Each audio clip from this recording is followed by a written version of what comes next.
subscribers, and this is Kimble Witchery. Thank you for joining me for this video. And I'm a little behind with the Pagan challenge. No surprise there, I'm late for all the parties. But this is going to be the start of 2 catch-up videos, and being as my entire YouTube Pagan challenge videos have been catch-up videos, I'm thinking I may as well stick with the formula. So if you don't see a video from me of the corresponding week, then rest assured it will be coming. It might just be part of one of these mishmash videos that I do. So that in case that put your teeth in, Kim. Okay, so the first thing you're going to notice about me is that my hair is very short now. I had it cut, I was feeling a need for a little bit of spring change, and I had my mop chopped. It was very spontaneous. I was going to a theatre show in the nearest big city down in Cardiff, and I just thought, you know what, sod it, I'm going to get my hair cut. So I did. My husband doesn't like it. He thinks it's too short, but I like it and it makes me feel good, so hey ho. And the best thing is, it's so easy to do. It's literally have a shower, wash it, dry it, brush it, done. No styling product, no straightening. It's great. I'm the sort of person that's very low maintenance when it comes to my getting ready routine. So, I don't know if I shared this in my last video, but I also have my tongue pierced. Don't know if you can see that. There you go. Gee, that was a unnecessary close-up of my face. So now I've wasted 2 minutes yakking about myself. Let's do this Pagan challenge, shall we? Okay, now I think I got up to week number 6 on my last one. So I'm going to jump straight in with my little, excuse me. Right, so I think the first week I'm going to start with is week 7. I'm being as we're now in like week 11, that's really bad. Whoopsie. Yeah, so the week 7 question was, how do you view sacred texts / mythology? This is a difficult one to answer really, because I'm not really sure that there are any sacred texts in paganism. And that will probably make some people think, what the hell is she talking about? But the thing that drew me to paganism and witchcraft and the Wicca in the beginning was that there is no holy book, there is no Bible, there is no thick tome of things telling you what to do and where to stand and how to sit and how to kneel and how to do, you know. That's what drew me to this path. There is no dogma. So in our aspect, I suppose, I don't like that aspect of sacred text. I don't like the fact that, you know, there's a big book that tells you what you need to believe and the way you should treat other people and how to think and how to feel. That doesn't really work for me. Mythology, however, I love. I love reading about mythology. I love Greek mythology. I love Welsh mythology. Being Welsh, you know, that was pretty much a given. I love reading about other cultures and their myths and legends. To me, it's just really interesting. I think there's probably more to be learnt from mythology than there is from sacred texts, because sacred texts are the opinion of one person or 3 or 4 people. In the case of the Bible, it was the Gospels written by the apostles. The problem is that there were so many apostles and so little Gospels. And in terms of the Bible, I would believe it a lot. I would be more inclined to believe it if there was a Gospel of Jesus, but that's beside the point. I'm not going into that. This isn't a video about Christians.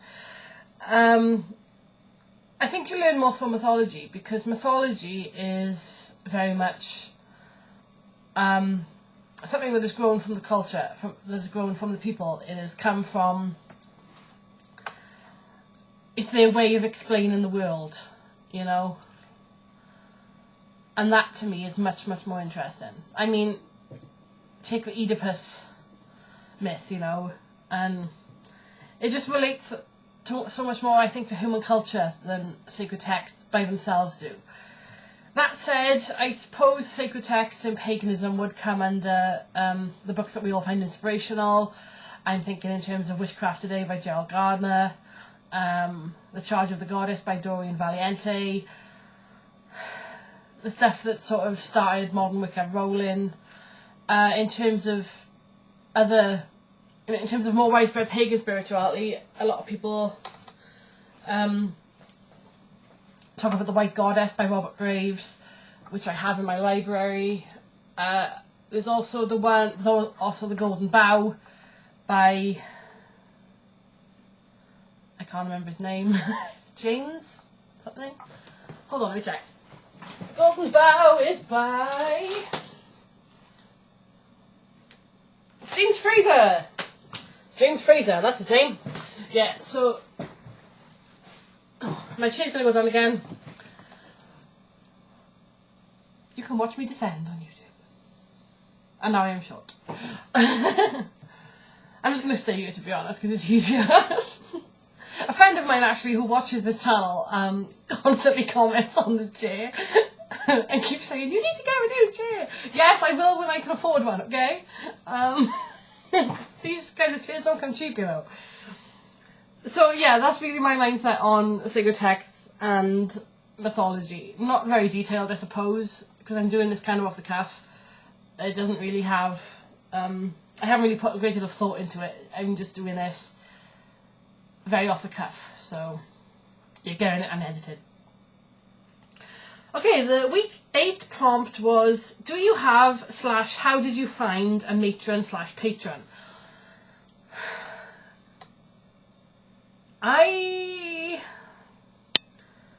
The concept of matron and patron goddesses doesn't really work for me anymore.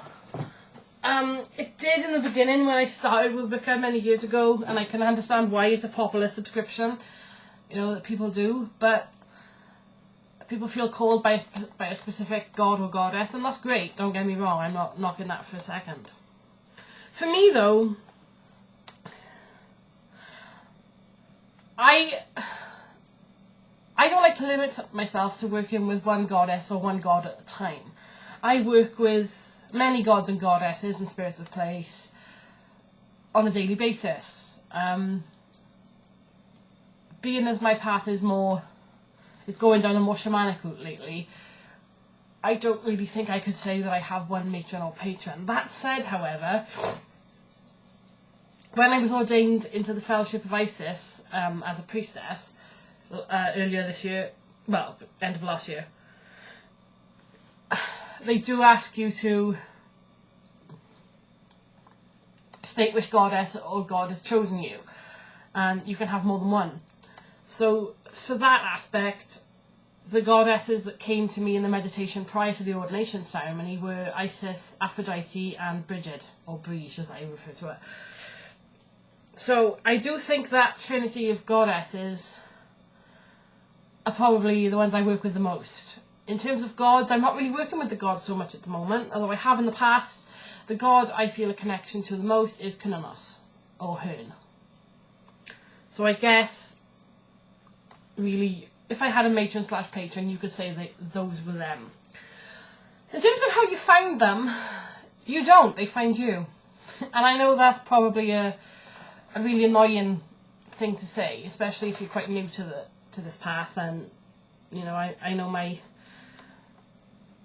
my student, the guy I'm sort of teaching, the craft gets really annoyed with me when I say this, but you have to do the inner work. You have to be prepared to spend time in meditation. You have to be prepared to ask questions and look for answers. You have to be prepared to open your eyes, I guess. It's not a case of flicking through a book of mythology and going, I know, I like the sound of Hermes, I'm going with him. Or I like the sound of Apollo, I'm going with him. Or I like the sound of Lakshmi, I'm going with her. It's not like picking a goddess. You really have to sort of put the call out, you know, in your meditation, in your ritual. You can do a spell for it if you like, or working, saying, you know, I ask that the deities that have lessons for me to learn at this time reveal themselves to me. And then once you've cast that intention out into the universe, you look. You keep your eyes open. Athena may come to you in the way that you'll dream of an owl, or you'll see loads of owls, or owls will come into your life in some way. You'll see owl figurines everywhere, something like that. Likewise, Oshun, the African Orisha, when I put this call out a while ago, several years ago, she came to me. I kept dreaming of shells and honey and peacocks. It's all the things that she's associated with. They do answer. They do come to you. It's just a case of knowing what to look for and realizing what signs you're being given, I guess. So, yeah, that's my thoughts on matrons and patrons. Week number 9's question was, do you keep a journal / diary of your experiences? Yes, I do. Funnily enough, I actually have a couple to hand. I'm really bad with books of shadows. I tend to go through several million at a time, or have 4 or 5 on the go at once, which is probably not the healthiest way to do it, I realise. But it seems to work in some capacity for me. This is the part where everything on my desk collapses into my lap. Great. Just stay there. Okay. So, I always forget to put the thing in. Sorry. Right, so this is the current one that I'm using. It is just a journal. Well, it's not just a journal. It's just a lined notebook. But I use this as my witchy journal. So, things that come to me, I make notes of workings that I do, my ponderings, the courses that I'm doing, videos that I've watched that have inspired me, places I've been. Like, I did this entry when I went to Glastonbury, and I posted in pictures of the places I went to. That really is my magical journal. I don't write in it every day. I write in it when I feel called to, and I think that is probably the best way to do it, I think.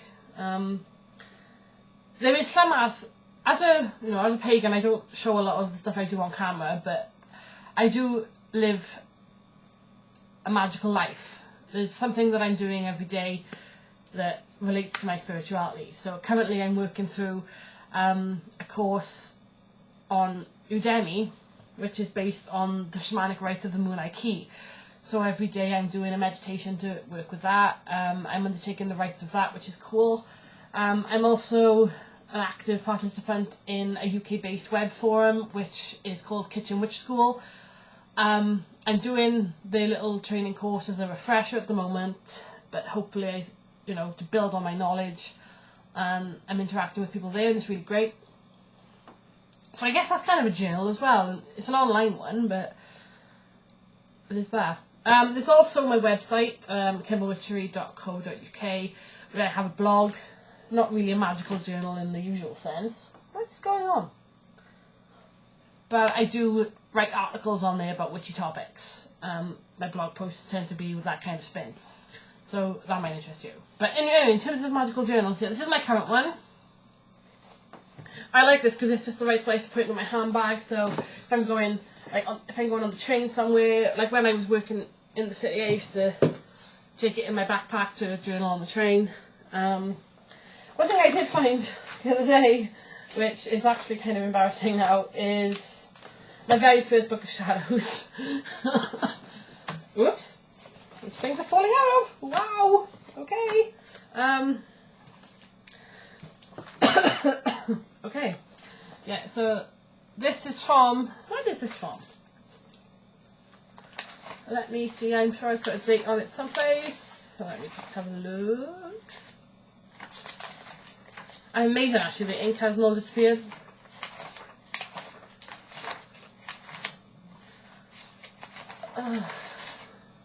Apparently I like to write down a lot of spells rather than actually writing down entries, which is annoying. Oh my gosh, 2002. book is 14 years old, man. That's incredible. So, yeah. So, oh my god, like. That's so funny. But I'm glad that I found this, actually, because it's good to look back at where you were when you started. And I realise now that I know a lot more than I actually thought I did, which is actually really cool. Apparently I've taken some pictures of a road. I'm not really sure why I've done that.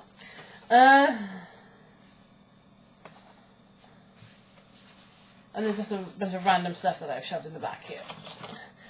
So, yeah, so if you don't keep a magical journal, I would suggest that you do.